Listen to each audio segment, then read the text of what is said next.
Halo, selamat sore pemirsa, Anda kembali tergabung dalam Kilas Nusantara edisi COVID-19 pukul 17 waktu Indonesia Barat dengan sajian kabar terbaru seputar perkembangan penanganan COVID-19 di tanah air.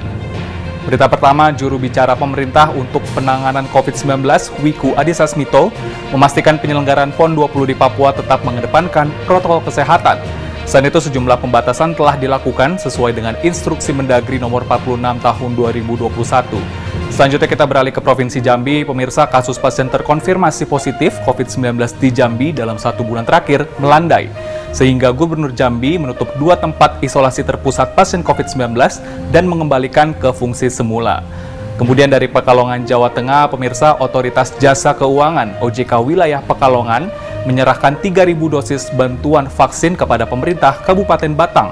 Bantuan tersebut dimaksudkan untuk menjadikan akselerasi vaksinasi massal yang saat ini terus digenjot pemerintah daerah setempat. Berikut informasi selengkapnya untuk Anda. Wajib dilaksanakan dengan baik dan melakukan perbaikan berkelanjutan. Pemerintah memastikan penyelenggaraan PON ke-20 di Papua mengedepankan prinsip kehati-hatian. Hal ini disampaikan oleh juru bicara pemerintah untuk penanganan COVID-19, Wiku Adhisa Smito, secara daring pada Kamis 30 September. Untuk memastikan kegiatan olahraga 4 tahunan ini berjalan dengan baik, Wiku memastikan pemerintah melakukan pemantauan dan evaluasi protokol kesehatan berkelanjutan. Kementerian atau lembaga terkait, disebut Wiku, akan melakukan peninjauan dan memberikan penilaian yang selanjutnya akan dibawa ke rapat lintas sektor yang dipimpin Komite Penanganan COVID-19 dan Pemulihan Ekonomi Nasional (KPCPEN) untuk diakomodasi dalam kebijakan nasional. Sesuai dengan instruksi Mendagri nomor 46 tahun 2021, Wiku menyebut semua elemen yang terlibat dalam penyelenggaraan PON harus menjalani prokes secara ketat dan mendapatkan vaksinasi minimal dosis pertama. Instruksi khusus pun diberikan kepada pemimpin daerah.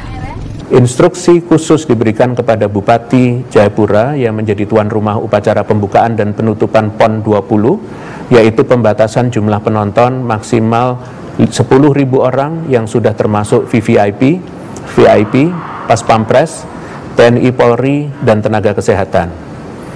Tidak melakukan pemasangan tenda untuk kegiatan nonton bareng di luar stadion. Masyarakat diminta untuk menyaksikan pertandingan di rumah masing-masing.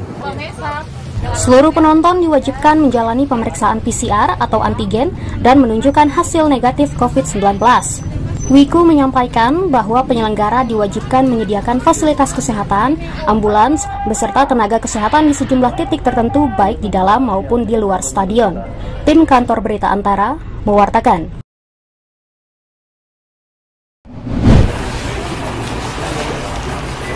Gubernur Jambi Al-Haris meninjau 3 tempat isolasi terpusat atau isoter untuk pasien COVID-19 tanpa gejala di wilayah Kota Jambi pada Kamis 30 September. Yakni Gedung Asrama Haji Jambi, Gedung Badan Pengembangan Sumber Daya Manusia (BPSDM), dan Gedung Lembaga Penjamin Mutu Pendidikan (LPMP) Provinsi Jambi. Dari peninjauannya itu, Haris mengatakan hanya terdapat beberapa pasien COVID-19 yang masih menjalani isolasi di sejumlah tempat isoter di Kota Jambi.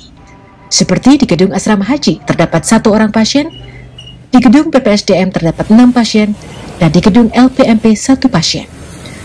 Dengan sedikitnya pasien COVID-19 tanpa gejala yang dirawat, maka Gubernur menutup 2 isoter, yakni Gedung Asrama Haji dan Gedung PPSDM. Isoter pasien COVID-19 tanpa gejala hanya dipusatkan di Gedung LPMP, agar tenaga kesehatan dapat lebih efektif memantau pasien. Selain itu, tenaga kesehatan yang melaksanakan tugas pemantauan dan perawatan terhadap pasien juga dapat kembali bertugas di instansinya masing-masing, seperti rumah sakit dan dinas kesehatan. Sedangkan isoter di kabupaten kota lainnya, Haris mengatakan masih tetap disiagakan. Kita sudah putuskan bahwa untuk isoter kita hanya menggunakan 1 LPMP, ya. Yang di BPSDM nanti kita gabungkan dengan yang di LPMP, termasuk juga yang di Asrama Haji gabung dengan LPMP, ya, agar terpusat. Nah, kalau sewaktu-waktu misalnya wabah ini masih ada, nanti kita akan tetap siaga, tetap kita bersiap-siap nanti membuka lokasi yang 2 untuk tadi. Saat ini, Pemprov Jambi telah memberikan kelonggaran bagi kegiatan ekonomi dan sosial masyarakat, seperti resepsi pernikahan. Namun, dengan kelonggaran tersebut, Haris tetap meminta masyarakat tidak euforia, agar tidak menimbulkan klaster penularan baru yang menyebabkan lonjakan kasus COVID-19. Sementara, berdasarkan data Satgas COVID-19 Provinsi Jambi per 29 September, total pasien COVID-19 yang masih menjalani perawatan di rumah sakit dan isoter di Kabupaten Kota Provinsi Jambi berjumlah 488 orang, di mana sebelumnya pekan lalu mencapai 4.000 orang. Semua pasien yang dirawat di rumah sakit merupakan pasien dengan gejala. Dari Kota Jambi, Dodi Saputra, Kantor Berita Antara, melaporkan.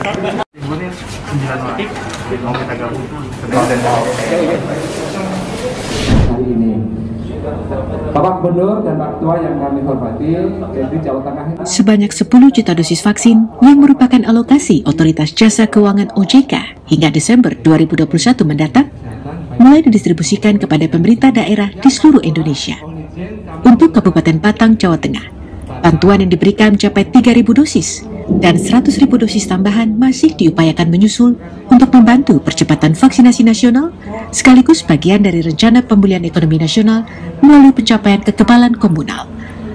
Bupati Batang Wihaji pada Kamis 30 September mengatakan capaian vaksinasi tercatat sudah 27% dari 622.000 sasaran, yaitu 166.600 jiwa.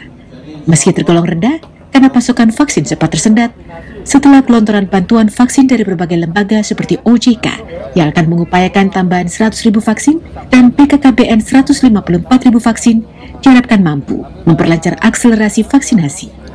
Di Batang baru 26,78%. Bukan masalah apa-apa karena selama ini memang agak tersendat vaksinnya, tapi sekarang sudah banyak yang support termasuk OJK, karena itu terima kasih kepada OJK sehingga nanti targetnya segera mendapatkan 50% plus dari jumlah target 622.000 warga Batang yang ditargetkan untuk divaksin. Sementara kita sudah dapat 26,78%.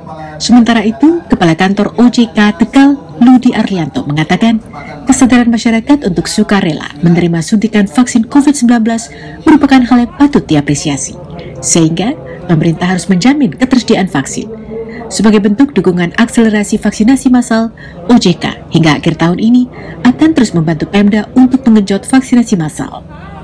Insya Allah nanti akan kita minta lagi alokasi yang lebih banyak untuk Kabupaten Batang, biar program Pak Bupati yang saat ini mungkin terkendala ketersediaan vaksin bisa terselesaikan. Kita OJK dapat alokasi secara total sampai akhir Desember nanti 10 juta vaksin. Ya, mungkin tadi saya sudah ini sebanyak-banyaknya lah. Mudah-mudahan nanti saya bisa support ke Kabupaten Batang di atas 100.000. Saat ini, pemerintah Kabupaten Batang terus mempercepat vaksinasi massal. Diharapkan dengan pasokan tambahan dari OJK dan BKKBN bisa mengejar target 50% lebih hingga akhir tahun 2021. Dari Batang, Jawa Tengah, Yusuf Fatoni, Kantor Berita Antara, mewartakan. Pemirsa, kembali kami ingatkan agar Anda senantiasa menjaga kesehatan dan disiplin menjalankan protokol kesehatan serta ikut dalam program vaksinasi agar pandemi COVID-19 di tanah air dapat segera berlalu. Kami akan kembali menemani Anda dengan rangkaian informasi terkini dan menarik lainnya dalam Kilas Nusantara malam pukul 20 waktu Indonesia Barat. Sampai jumpa.